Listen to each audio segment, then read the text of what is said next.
Wake that ass up. Early in the morning. The Breakfast Club.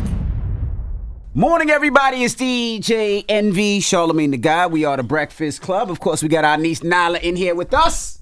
And we got a special guest in the building, the Brother Reason. Welcome. What's the deal? How you feeling? I'm a little tired. I haven't adjusted yet to the... I heard you say that. Coming from LA is a little off? It's a little off. It's You've like been coming 7. back and forth the last couple of weeks, though. I have, but I don't know why. My body don't do the adjusting thing. Like, I just stay on LA time all the time. Yeah, it's weird. Like, it's hard for me to, like, fully adjust. So what time did you wake up this morning?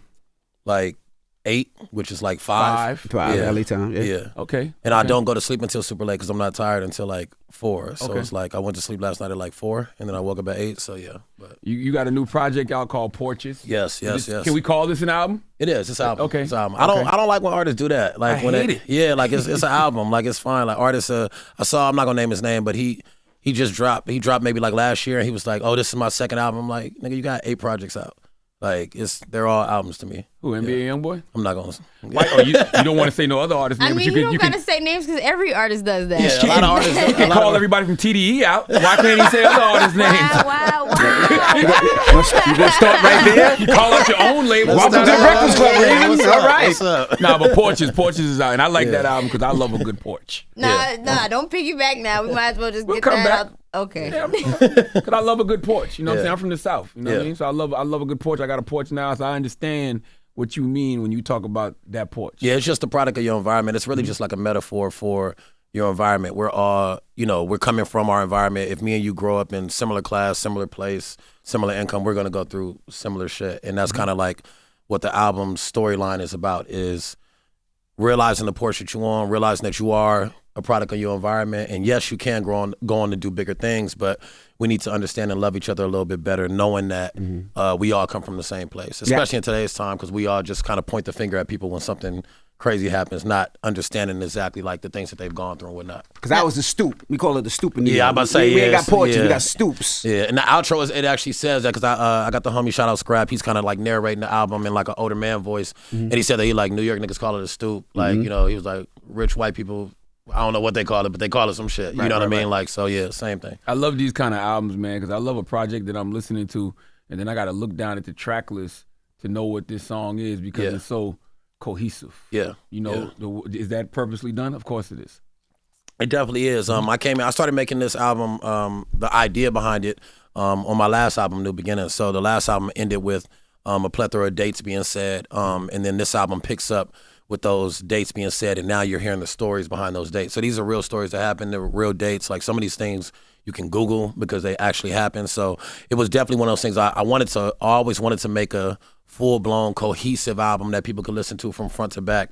That was always one of my things on the bucket list. But I will say it was way more work than I thought it was going to be. Like halfway through, I was like, I don't know if I want to do this shit no more. What, make an album? Making like it to connect all the way through. Like that shit is a lot more work, especially in today's time, where everybody just kind of like has the playlist albums. Like, Lost art. I mean, people don't do it no more, like with the skits and everything, you know? It's a very lost art. Yeah. And so it takes a lot of, if you want to do it right, it takes a lot of coordination. It takes a lot of time and making sure that you don't miss any gaps or details or making sure the aesthetic of it, like we brought in the Foley guy to do all the sound effects and stuff like that. And it just takes a lot more work than I thought I was kind of getting myself into. Well, if you had guidance from other TDE people, because if you wasn't alienating everybody. Is this where you gonna go? Is that what I'm saying? Is that what it is? Talk to people that have done this before. Okay, this is the camp that does it a lot. Kendrick does it a lot, even though he's not there. Yeah. So people would ask, what's your relationship with TDE? Is there a problem? Is Charlamagne saying you don't accept the guidance? What's the situation like? Don't accept the guidance is crazy. I'm always willing to accept guidance. But nah, it's that entire situation. Like that was a conversation that me and Moo have had behind closed doors a lot. It was just one of those things that it probably shouldn't have been. Well, not probably. It definitely just shouldn't have been out in the public. You know what I mean? But it's a lot of misconceptions about that. Like because it happened, there's a misconception that Musa didn't think this album was quality. Musa loves this album. Like he helped me pick some of the records. You get what I'm saying? And so it was just one of those things that got so nasty and so ugly publicly that now everything is a thing. Like everything is a headline. the release party shit became a headline. That's your fault though. That was my fault. I'll take accountability. Came to my release party. Yeah, but it was like in the flow of the context He of said the it becomes a conversation. thing, but that's your fault. You Yeah, said it. I'm owning that one. That one was my fault. I own that one. It was in the flow of the conversation. What I was trying to say was, because I was asked, was this a weird week that you had to be around people? I'm like, I didn't really have to be around nobody because I had a release party. They didn't come, but I didn't. Well, I did explain, but that's not in the clip. We had a listening party the week before that the label put together, and in my release party, I put it together like for the homies and family and shit. And because everything was happening, they just gave me space on it. So it was one of those things where I was like, I shouldn't have said that. You get what I'm saying? The Cole Kendrick thing was wild too. There was no. That point. wasn't wild. There was no reason for that reason. They Well, for people that don't know what we said, for people that don't know what we said, He said that when Cole drops his next project, he's going to surpass Kendrick. I didn't say that. That's what I'm you saying. didn't say No, that? I said when Cole drops his next project, he will be bigger. Not bigger than Kendrick. He'll be a lot bigger. I said he's doing a lot more current things. I think he'll see the fruits of his labor. I said I think Dot is bigger right now, but I think Cole's going to grow a lot. I don't know who's going to be bigger, and I really don't care. Like both of these niggas are like gods to me. Like I don't really get into the argument of who's the biggest out of Drake, Cole, and Dot. Like I'll get into arguments of who I think would have a better verse on a song, but Let's not. but I'll entertain that, but I don't really get into like the bigger argument. By bigger, you just meant like moment, though. I just mean when Cole drops this album, I think it'll be he will be a lot bigger. Him, not bigger than anybody else, but How big like, can he get? Pause. I mean, yo, it's supposed to be his last. It's supposed to be his last album. I think that he's gonna go out like with a bang. If it is his last album, we know how this should go. It won't be. But I don't know. If there's anybody I think that'll stand on their word, I think it's Cole. So where did the bigger than Kendrick thing come from? Because niggas want headlines. Like they asked who is bigger out of Dot and Cole, and I said I don't know, but I know this is the fall off. Cole has been very, very consistent over the years. I think he'll see the fruits of his labor after he drops this album. I think he'll be much bigger, and it became that he's bigger than Dot. That's crazy. And you know what? All I saw was the headline. Yeah, that's my fault. You talk about everybody only reading the headlines, and you only read the headlines. You know why though? Yeah. Because Reason been out here saying about TV shooting the TDE so much. I was like, damn, Reason again? I ain't even been shooting at them like that, man. Like I said my truth. My truth for me was that I wanted to be more consistent. I wanted to put out more music. That was what I was Once again, expressing. that's your fault. And you don't, Reason. I've told you this a million times. You are a phenomenal artist. Yeah. You make great songs. Yeah. The consistency is on you. That's what I'm saying is that's not my truth. And I don't want to, because when I go into detail, it's like, it looks like I'm like smearing the label. I don't want to do that, but that's not my truth. I don't think it's my fault. They don't want you to drop mixtapes or nothing? It's TDE. It's just the way that they do things. Like it's not as simple as just make a project, put it together, turn it in, and it's out. Trust me. Like I make a lot of music. Like I just backed up my hard drive. I had 1,300 records. Like I'm not an artist that don't work. Like that's not a thing. But you do know sometimes is like the perfect storm, right? And Yeah. sometimes I guess we fish for that perfect storm. But as a label, I'm sure they invest and they want that perfect storm. They want to make sure your rollout is right. So when it does hit, it connects the right way and not just connect as okay, well he did this and it moves on. And we've seen it with SZA. We've seen it with Dot. We've seen it with a lot of their artists. Doechii now. Doechii, like they've hit the Doechii right hasn't storm. dropped the album. I know, but she's been cooking him so long that now she's got singles that are like going. Yeah, no, Right, for sure. Nyla?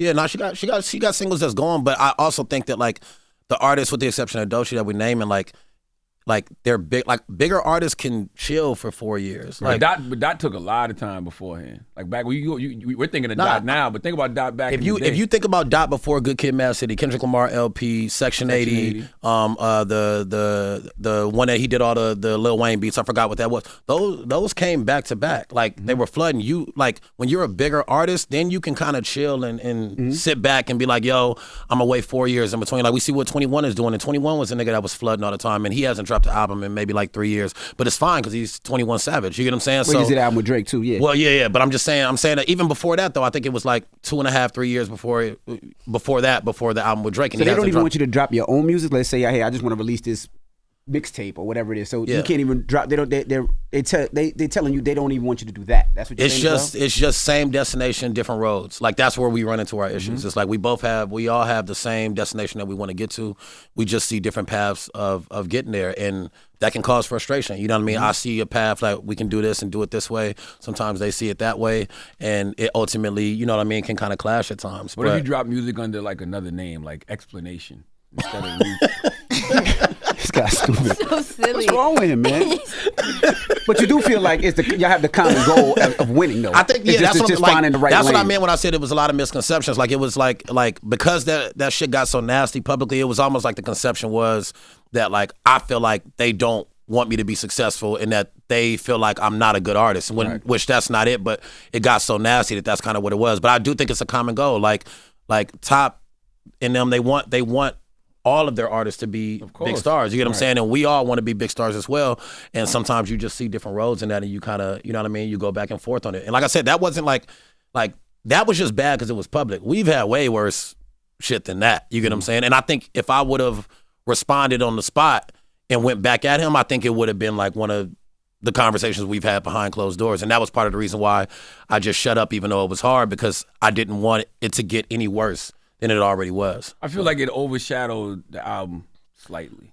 Slightly, yeah. You know what I mean? 'Cause everybody's talking about reasons, issues with TDE as opposed to the music. So. Yeah, and it's weird. It's like a double-edged sword. Like it gave more eyes to the album. Like if didn't nobody know I was dropping the album that Friday, they knew after that. But it also, like you said, it created a different conversation instead of having a conversation about the music. And like, but the people that have listened to it, like my feedback has been incredible. Like it's especially from all of my fans that's been waiting for me. They're like, this is by far your best work, well worth the wait.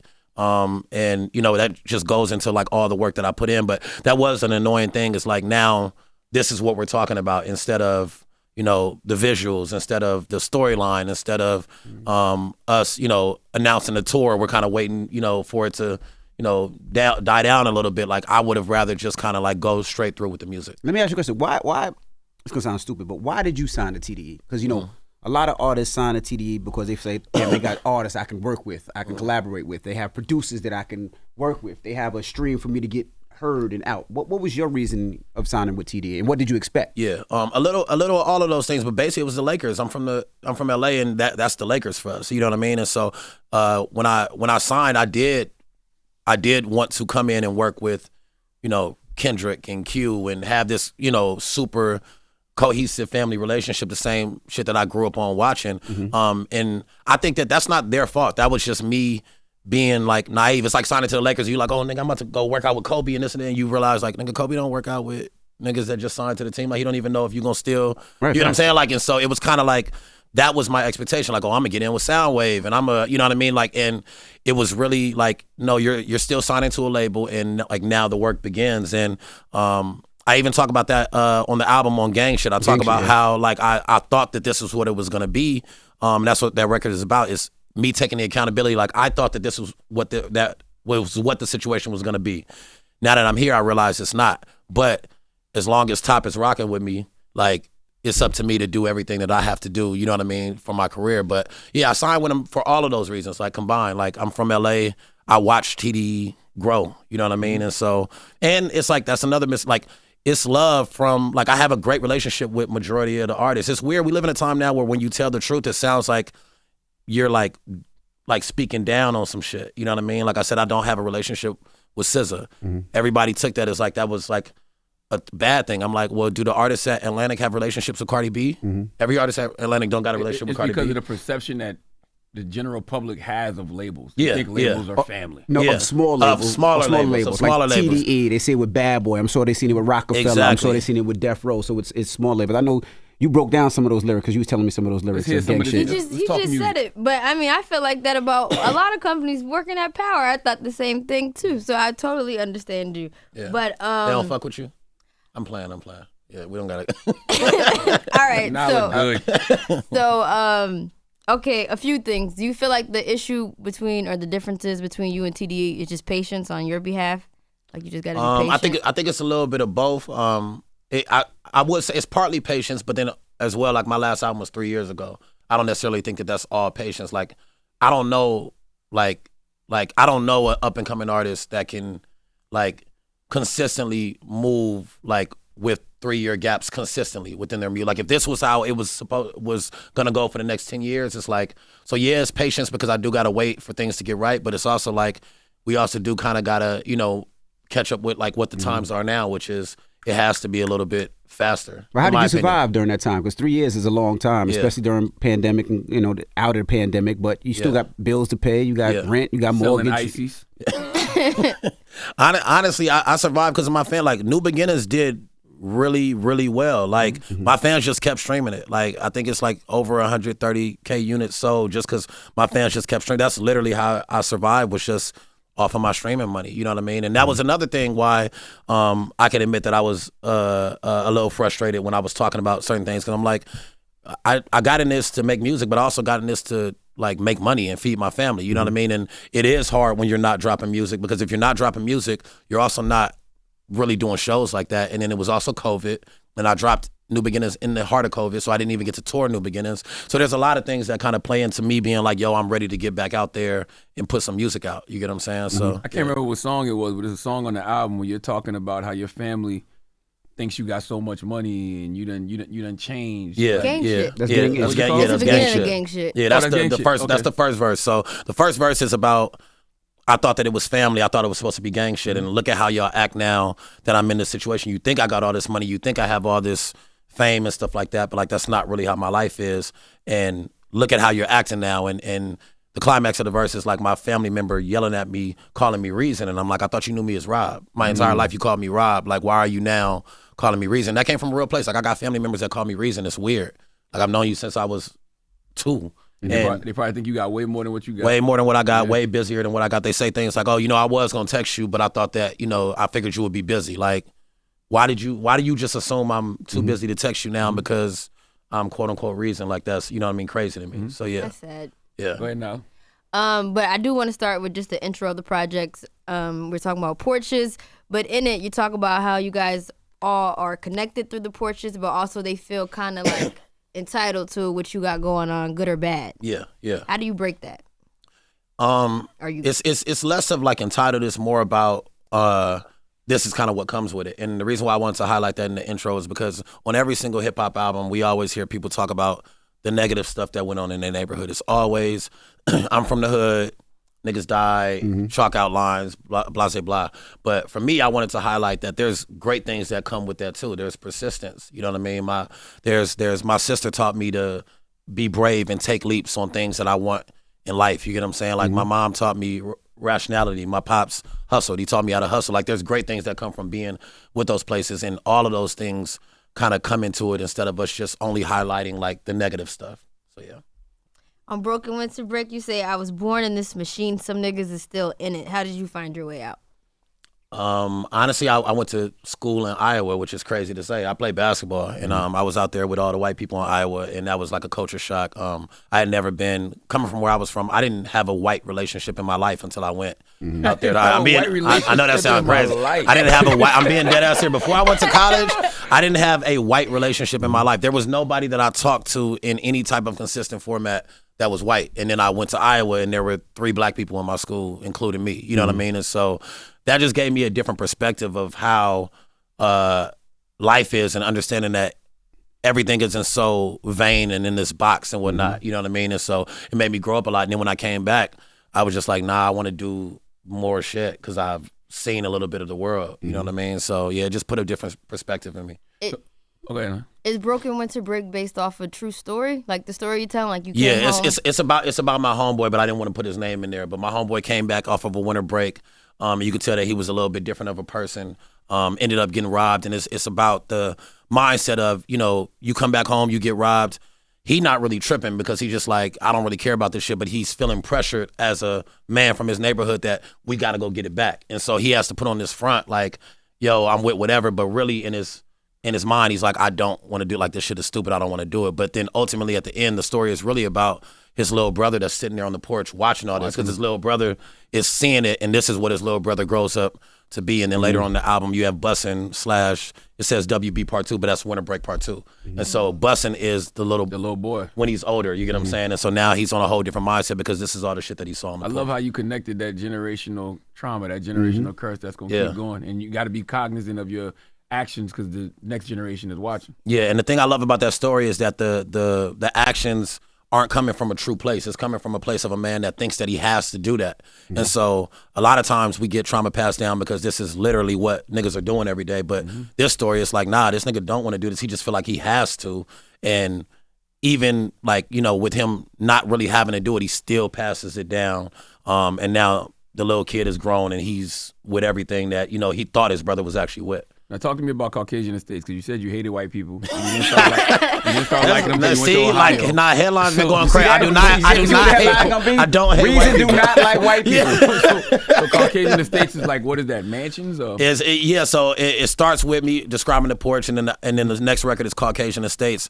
And there's a date set in there, which is July 2017. That's when I met Musa. And basically the mindset is, as soon as niggas get a little bit of money, that's the first thing we want to do is get a better car and go live in a white neighborhood. So it's Caucasian Estates. We want to go live in and so it's a like a braggy, cocky song, because that's how I felt when I met Musa and I was about to sign with TDE. I'm like, nigga, I'm gonna have all the money, all the women, I'm about to go get me a crib out here. I'm about to drive and that's how your mind automatically is. So yeah, that's Caucasian Estates.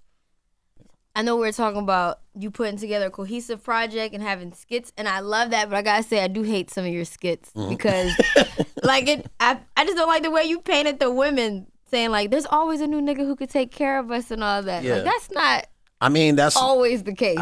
It's not always the case. That's just like the truth of what I grew up around. Like that was like not like my sister and my close friends, but like that's kind of like the women when I grew up. Like the women's attitude was like, you know, what one man won't do for you, another man will. And that was kind of like the way that they carried themselves. But there's also a woman in the group that she's the one that's like, she wants to stay with her dude. Yeah, she got hope. You get what I'm saying?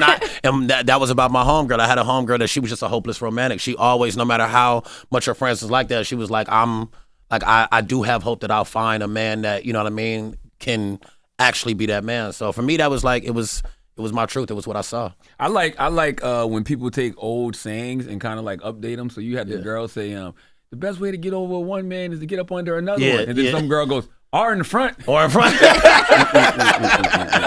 I was like, oh, that's slick. Yeah, or in front of. And I let them do their thing. That was probably like my most fun part about making this project was the skits, like because it was really with the homies. We tried to get actors and they sent me a bunch of like acting auditions and whatnot, and I was just like, sounded too proper. I was like, these niggas suck, but it's because they're not from LA. You get what I'm saying? So I'm getting shit from people from everywhere. I'm like, nobody's gonna know how to do. So I just ended up calling all the homies. You know what I mean? And we just literally was in there, like mic'd up and just acting it out. The dice game scenes, I just had niggas shoot dice for 30 minutes and just like go back and forth and whatnot. So it was dope because it came out as authentic as possible. For How do you feel when the women you use for skits ask you for scissor tickets and you can't get in? Yo, shut up, man. I can get scissor tickets, man. I don't know. I just, I might not be able to, go on stage. No, I'm joking. I'm joking before they take that out of context. But yes, I can get scissor tickets. Okay. Her show was incredible, actually. You are such a troll. My goodness. I thought you were asking can you get Kendrick tickets next. I thought that was coming Asking a question. All right, so on Send You to Afterlife, This nigga's crazy. the outro you're saying, more money we start to make, more danger we get in life. Love my people so damn much. Pray one day we get it right. We can build till we together. We gonna always sacrifice. Country haters, no more sending each other to afterlife. Yeah. Love the outro, but do you think people hear you?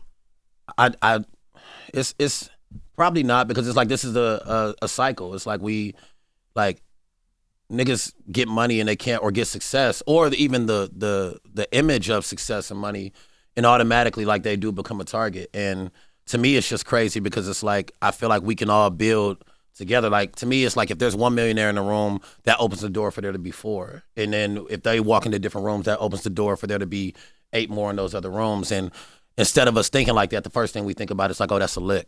Like that's somebody that we can come up on right now. You know what I mean? And it's like the country already don't want us to be there anyway. So why are we doing their job? Well, not their job, but what they act like is their job for them. Like, why are we sitting here, targeting each other when we can just build together and we can all get on? So that's kind of like what it is. But I mean, I don't know if people hear me. I hope, you know what I mean? But I hope that we don't have to have more rappers, getting robbed or dying or having to protect themselves. I hope that's the case. So. Why'd you call Gina August Alsina in parentheses? It's a fun record. I'll say fucking on cougars like August Alsina. I just like the line. So I just called it, I called it August Alsina. That's probably like my favorite story that's broken in like the last 10 years. I love the entire Will Smith August. I want a documentary on that.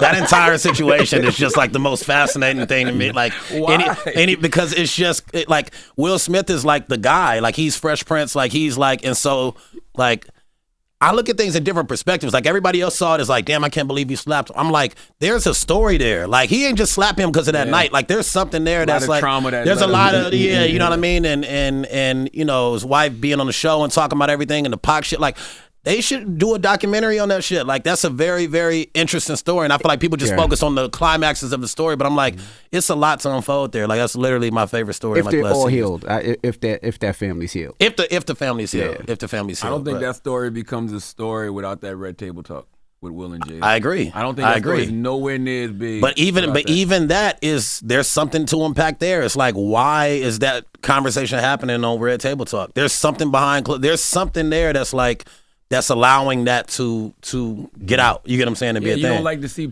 like things that should be private, public. Yeah. Similar to the you know, I got where you were going. Yeah. I love Too Much too, the Melly Mel. Yeah. Who was Melly Mel to you? That's the homie. We used to call him Melly Mel. I don't want to put his whole government out there, but I went to high school with him, and he went to a party. He was like top 10 running back in the nation. Went to a party, got into a fight. A guy got killed, and you know, he knew the person that did it, but he got arrested for it, and so he sat in jail for a year, and his entire life changed. Lost all of his scholarships. Was like major setback, but he felt like he couldn't. Of course, where we from, you can't tell who did it, so you just got to kind of sit until the whole thing plays out. And even that story, that's one thing I like about all the stories on the album is that there's two stories in it. It's what happened to Melvin, but then it's also about like Black men and how we handle our issues, because the other story behind it is when I called him and he was in jail and I asked him how he was doing, he just said he was fine.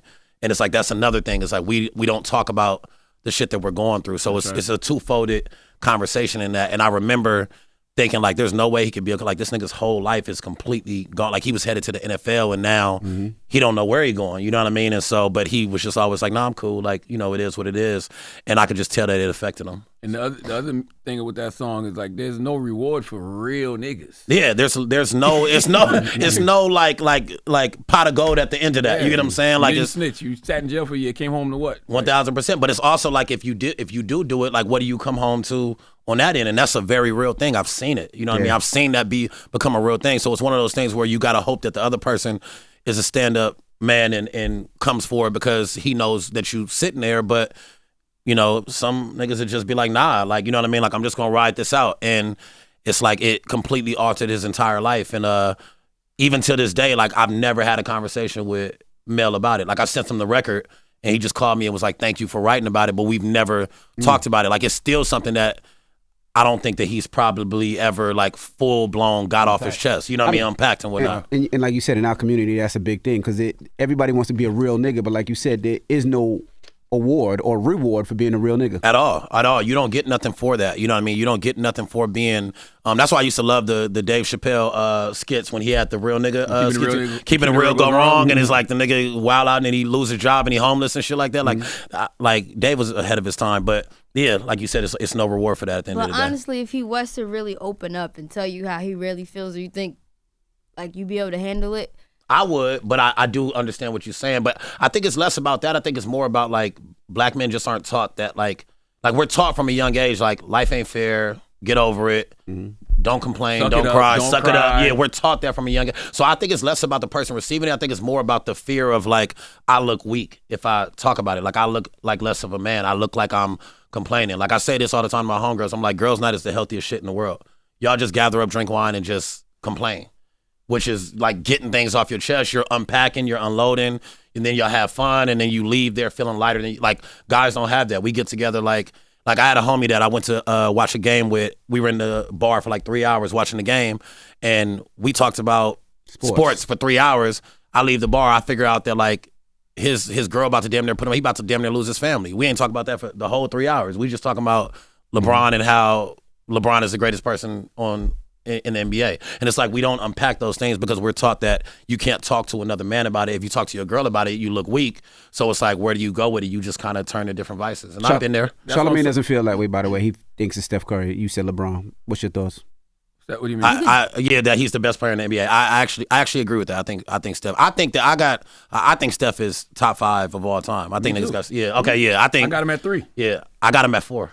I got Jordan, Kobe, Steph, Bron, and Magic. You got him after? Before Bron? Yes. You're crazy. But I do have him top. I think he's the best player in the NBA right now, but I think that he's top 5, and niggas don't want to hear that. I got Kobe. I got Kobe at 1, Jordan at 2, Bron at 3, and then Steph at 4, and I got Shaq at 5. But clearly I'm biased because that's a lot of Laker niggas. And history is going to show that LeBron and Steph met up in NBA Finals. Yep. What, 4 times? Was it 4? Yeah, was it 4? 4 times. Yeah, 4 times? 4 times. Yeah. And Steph won. He's 3-1 against Bron in NBA Finals. That matters. It does matter, but at the same time, he had KD. Like, so what? He didn't always have KD. The championship thing is weird though. It's not all about championships. It's about a lot of other stuff too. It's about all the accolades. I feel like LeBron is the most accomplished, probably not athlete. That's Tom Brady, but he's the most accomplished basketball player of all time. I feel like that does matter.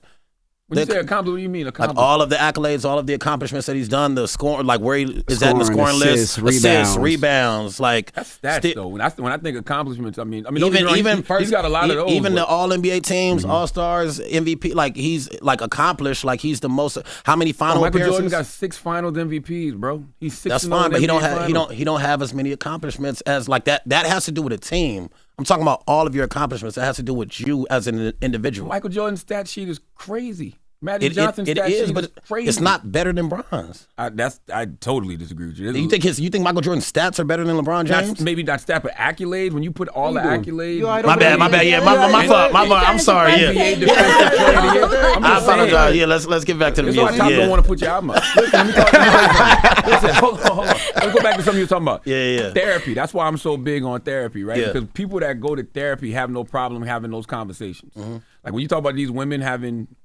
girl nights out, it's because a lot of them already go to therapy. They're already seeking healing, so it's easy for them to have these conversations amongst each other. Yeah. I notice with my guys that people around me that are already in therapy and seeking some healing, we have no problem having those conversations. For sure, I agree. But I also think with women, they're just naturally, because I don't think a lot of, like I think women are doing that before they even get into therapy. I think women are naturally just better at talking about their feelings, and it's because of how we're brought up. Like women are brought up to you know, you do coddle women a little bit more. So you ask them to tell you like, how do you feel? Like, are you okay? How does that make you feel? Whereas I remember as a kid, like going through stuff and my dad being like suck it up, stop crying. Like, and that's not a knock at him. He just doing what he was taught. You know what I mean? But I vividly remember like being balled up with rage and not knowing how to express it. And my dad's thing was like, nigga, stop crying. Like, but also you also feel like you don't want to look weak. Yeah, and that was his thing. He was like, you're gonna look weak if you crying. Like, nigga, stop crying. Like, suck it up. Like, I'm like, but that ain't fair. He like, life ain't fair. Like, get over. You know how many things ain't fair for me. Like, that's how I was brought up. You know if I come what I up mean? here and cry, Charlamagne gonna call me a beige bitch. Yeah, exactly. He gonna talk about you being light skinned. That is not true. My dad told I've me seen that it. That is not true. He said, "I seen it." That was back in the day, though. But Gotcha. he do be crying over some bullshit. See? Some stuff ain't nothing to cry over. Like, you know. See? I'm just What else saying. now? Yeah, we got to be able to express ourselves a little bit better. Yeah. I was reading some comments online, Twitter, YouTube, and they're saying that your album is one of their favorite albums of the year, right next to Mike. Killer Mike, yeah, How does that feel? which is a crazy compliment because I love Killer Mike's album. But I felt that way, and I felt that way before it was dropped, and not because it's my album, but I also felt that way because it's been a light year for rap. Like it just hasn't been that great. I do think the second half of the year is about to be stacked. I know Drake's dropping on Friday, but I felt like when I'm listening to all the albums and they're coming out, I'm like, oh nah, I'm gonna have like probably like one of the better albums in rap this year. You know what I mean? But for people to put it next to Killer Mike's, like that's a huge compliment because that was my favorite album this year. Like when that dropped, I was like, nah, like this is That's the GOAT. that was like that was the one. So yeah, that's been like the craziest compliment for sure. I love that. Yeah. Y'all want to play a record? Well, I actually just want to say this. Michael Jordan has 6 championships. Oh my God. No, listen to me. Michael Jordan has 6 championships, 6 finals MVPs, like I told you, 5 regular season MVPs, 1 defensive player of the year, 10 scoring titles, 1 rookie of the year, 1 Hall of Fame. LeBron has 4 championships, 4 MVPs, 4 regular season MVPs, 1 scoring title, 1 rookie of the year. MJ played against bums. All right, stop it now. Played See, I against want to play Bums. music back. Did Did he say Bums? MJ played against Bums. You forget who he played against? He played against Bums. You can't name 5 high-level wings that he played against. People talk about Reggie Miller. Reggie Miller's a bum compared to Klay Thompson. Like, Klay Thompson's better than Reggie Miller. It's just a different level of... Reggie Miller was a beast. We need to wash him out with soap, young man. It's not... Why I'm trying are you to... doing this? Bro, it wasn't... Why are you doing back this? then it was bigs. It wasn't wings. Now it's wings. Like, Bron and them have played against just better... They played against better talent. That's my whole thing. So... Yeah, we can argue about basketball later. I want Reason to leave now. Reason, what record you want to play? Gang shit? Hold on. Now, hold on. Should I press in on this? Hold on. What? Hold on. Totally see why you don't let Reason drop music. I'm texting Top Dog. You gonna start some niggas is on edge right now, man. He gonna think that I said some crazy shit of it. He gonna be like, what did that nigga go? Reason, we appreciate you for joining us, brother. We're gonna play gang shit right now. Yeah, let's play gang shit. It's the Breakfast Club. It's Reason. Wake that ass up. In the morning. The Breakfast Club.